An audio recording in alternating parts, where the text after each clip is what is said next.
Younique is an artist-powered, online marketplace for art and design products. Currently active in 13 European countries, with a focus on the DACH region, so Germany, Austria, Switzerland, and France and the Netherlands.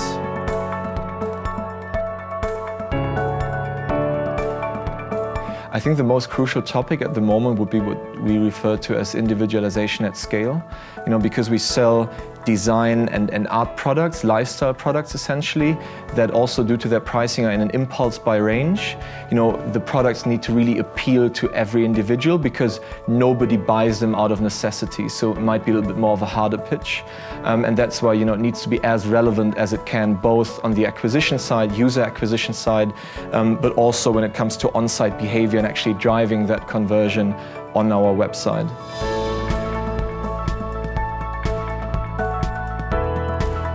We think both about banners on the side, so where we would typically use, photo shoot material, really appealing mood imagery, but also the actual products that we then on the catalog page that we showcase, specifically also their order, depending on different segments of people.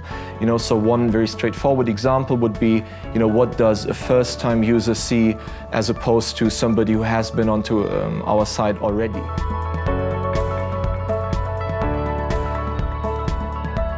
These days, and I think that's extremely important for Younique overall as a business, is to combine great taste, and great style with data, with numbers. And that's now the beauty of having Dynamic Yield implemented, because now, we can choose a number of banners, for example, that all fit our style, that are all on brand and very nice to look at. But Dynamic Yield gives us the opportunity to sort of on autopilot optimize that based on on-site behavior, based on traffic sources. And now with Dynamic Yield, without even having to involve developers, we are a lot faster in making changes to the website.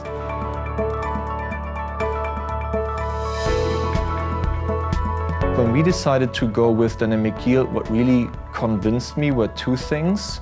So first of all, it's really like an integrated platform that offers, just a variety of different mechanics and functionalities. So you can replace, or we have replaced, product recommendations where we used a certain technology provider.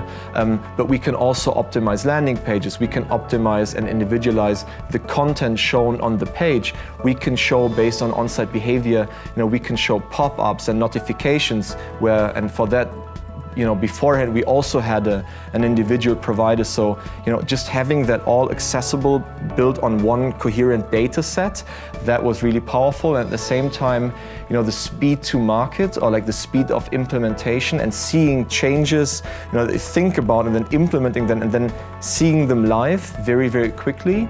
That was really important, especially for us, as a startup. When it comes to the actual revenue uplift, for the tests that we've run, it has been seizable. So it has been, I'd say, between on average 15 and 20% to the traffic exposed.